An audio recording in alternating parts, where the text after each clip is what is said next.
বাংলাদেশে আজকে নতুন করে মুক্তিযুদ্ধের ইতিহাস বলা শুরু হয়েছে। একটি দল বাংলাদেশ জামাত ইসলামী, যারা স্বাধীনতার বিরোধিতা করেছিল এই দেশের, তারা এখন মুক্তিযুদ্ধের ইতিহাস বর্ণনা করা শুরু করেছে। গতকালকে সেই দলের আমির সাহেব বলেছেন এই দেশের স্বাধীনতার ঘোষণা নাকি রাষ্ট্রপতি, শহীদ রাষ্ট্রপতি জিয়াউর রহমান দেয় নাই, তৎকালীন মেজর জিয়া দেয় নাই, কর্নেল অলি সাহেব নাকি দিয়েছে। এগুলা যে সমস্ত প্রলাপ বকা শুরু করেছে, এটা অস্বাভাবিক না। কারণ যারা বাংলাদেশের স্বাধীনতার বিরোধিতা করেছিল, তারা বাংলাদেশের স্বাধীনতার ইতিহাসকে বিকৃতি করবে, এটাই স্বাভাবিক। বাংলাদেশের মানুষ জানে আজকে তারা যে নবরূপে নিজেদেরকে মুক্তিযোদ্ধার দল হিসেবে প্রতিষ্ঠা করতে চায়, সেটা একটা প্রতারণা, ধোঁকাবাজি। এবং তারা বলছে তাদেরও নাকি একজন মুক্তিযোদ্ধা আছে, একজন মুক্তিযোদ্ধাকে তাদের জোটে যোগদান করিয়েছে এবং অন্য কথায় বলতে গেলে ভাড়া নিয়েছে বলে তারা সাইনবোর্ড দেখাচ্ছে তাদেরও একটা মুক্তিযোদ্ধা দল আছে, মুক্তিযোদ্ধা আছে। এবং সেই মুক্তিযুদ্ধকে তারা বাংলাদেশের স্বাধীনতার ঘোষকও বানাচ্ছে। এদেশের মুক্তিযোদ্ধারা সেটা অবশ্যই মেনে নেবে না এবং তারা প্রতিবাদ জানাবে, আমি বিশ্বাস করি। এদেশের সকল জনগণ, দেশপ্রেমিক যারা স্বাধীনতার পক্ষের শক্তি, তারা প্রতিবাদ জানাবে, আমরা জানি।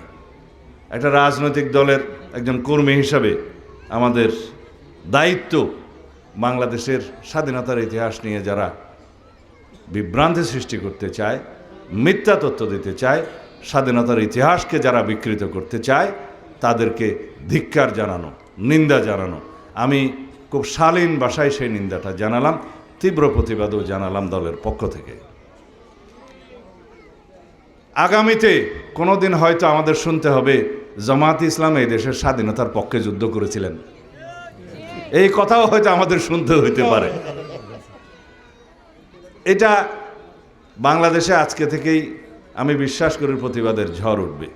কিছুদিন আগে, এই গত কয়েকদিন আগে, তিনি এই দেশের নারী সমাজকে অপমানিত করেছেন, বক্তব্য দিয়েছেন, সাক্ষাৎকার দিয়েছেন।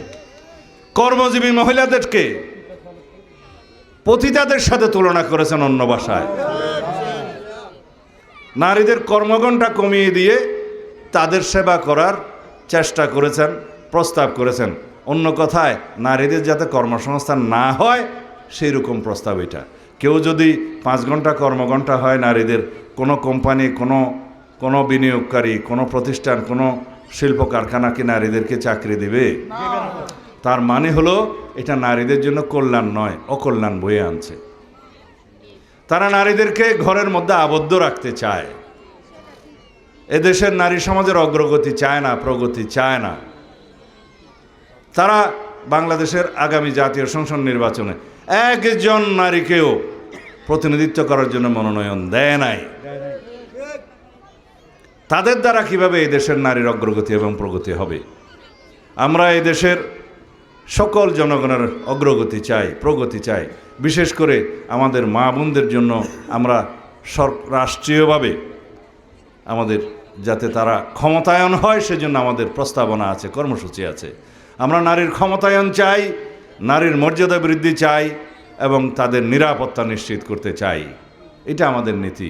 এই দেশের সকল মানুষ, ধর্ম বর্ণ নির্বিশেষে, সকল ভাষাভাষী, সকল সংস্কৃতির মানুষ, সবাই মিলে আমাদের একটাই পরিচয়, সেটা বাংলাদেশি। এবং এই বাংলাদেশি পরিচয়ে এই জাতি ঐক্যবদ্ধ করেছিলেন শহীদ রাষ্ট্রপতি জিয়াউর রহমান। সে সকল মানুষকে ঐক্যবদ্ধ করে এদেশের সকল জনগণকে একই পরিচয়ে বাংলাদেশি হয়ে আমাদেরকে ঐক্যবদ্ধভাবে এই বাংলাদেশকে এগিয়ে নিয়ে যেতে হবে। এটাই আমাদের নীতি। আমাদের নীতি আছে, পরিকল্পনা আছে। পরিকল্পনার ভিত্তিতে আমরা কর্মসূচি গ্রহণ করেছি। সেই কর্মসূচি বাস্তবায়ন করে এ দেশকে আমরা এগিয়ে নিয়ে যাব ইনশাআল্লাহ। সেই জন্য আমার নেতা, আপনাদের নেতা, বাংলাদেশের গণমানুষের নেতা জনাব তারেক রহমান বলেছেন ওনার একটি পরিকল্পনা আছে। তিনি বলেছেন আই হ্যাভ এ প্ল্যান। সেই পরিকল্পনা এদেশের মানুষের জন্য, এই দেশের জন্য, এই দেশের নিরাপত্তা নিশ্চিত করার জন্য, এদেশের স্বাধীনতা সার্বভৌমত্বকে রক্ষা করার জন্য, গণতন্ত্রকে শক্তিশালী করার জন্য। এই গণতান্ত্রিক সংস্কার হবে রাষ্ট্র কাঠামো মেরামতের মধ্য দিয়ে, এই গণতান্ত্রিক সংস্কার হবে সংবিধানের গণতান্ত্রিক সংস্কারের মধ্য দিয়ে। আমরা বিচার বিভাগের পূর্ণাঙ্গ স্বাধীনতা চাই, গণমাধ্যমের পূর্ণাঙ্গ স্বাধীনতা চাই, নির্বাচন কমিশনের স্বাধীন নির্বাচন কমিশন হিসাবে যাতে কাজ করতে পারে সেজন্য আমাদের সুস্পষ্ট প্রস্তাব আছে। সংস্কার কমিশনে আমরা একটা প্রস্তাব করেছি। যদি তত্ত্বাবধায়ক সরকার প্রতিষ্ঠিত হয়, যা হয়ে গেছে ইতিমধ্যে, যেটা আমাদের আন্দোলন সংগ্রামের প্রধান একটা উদ্দেশ্য ছিল, তত্ত্বাবধায়ক সরকারের অধীনে নির্বাচন হবে আগামীতে, স্বাধীন নির্বাচন কমিশন সেই নির্বাচন পরিচালনা করবে, বিচার বিভাগ স্বাধীন থাকবে, গণমাধ্যম স্বাধীন থাকবে। তাহলে এই প্রতিষ্ঠানগুলো যদি স্বাধীনভাবে গণতন্ত্রের রক্ষা কবচ হিসেবে কাজ করে, এই দেশের গণতন্ত্র নিয়ে আর কেউ ছিনিমিনি খেলতে পারবে না। তাহলে আমাদের গণতান্ত্রিক অধিকার নিশ্চিত হবে, মানবাধিকার প্রতিষ্ঠা হবে। গণতান্ত্রিক অধিকার, মানবাধিকার এবং সার্বিক অধিকার, সমস্ত অধিকার আমরা বাস্তবায়ন করতে পারবো, প্রতিষ্ঠা করতে পারবো। তাহলেই পরে একটি শক্তিশালী বাংলাদেশ বিনির্মাণ হবে। যেই বাংলাদেশের স্বপ্ন আমাদের শহীদরা দেখেছিলেন, 24-এর ছাত্র গণ অভ্যুত্থানের শহীদদের আকাঙ্ক্ষা অনুযায়ী, তাদের প্রত্যাশা অনুযায়ী, এদেশের গণমানুষের প্রত্যাশা অনুযায়ী আমরা একটা শক্তিশালী গণতান্ত্রিক রাষ্ট্র বিনির্মাণ করব ইনশাআল্লাহ। এই আমাদের প্রতিশ্রুতি, এই আমাদের অঙ্গীকার। বিএনপির প্রতিশ্রুতি দেয়, প্রতিশ্রুতি রক্ষা করে। ইনশাআল্লাহ আমরা সবাই অঙ্গীকারাবদ্ধ। আমরা সকল সংস্কার প্রস্তাব যেগুলো জুলাই জাতীয় সনদে উল্লেখিত আছে, স্বাক্ষরিত হয়েছে, সকল কিছু আমরা বাস্তবায়ন করব প্রতি অক্ষরে অক্ষরে। খোদা হাফেজ। বাংলাদেশ জিন্দাবাদ, বাংলাদেশ জাতীয়তাবাদী দল জিন্দাবাদ। শহীদ জিয়া অমর হোক, বেগম খালেদা জিয়া অমর হোক, আমাদের নেতা জনাব তারেক রহমান জিন্দাবাদ।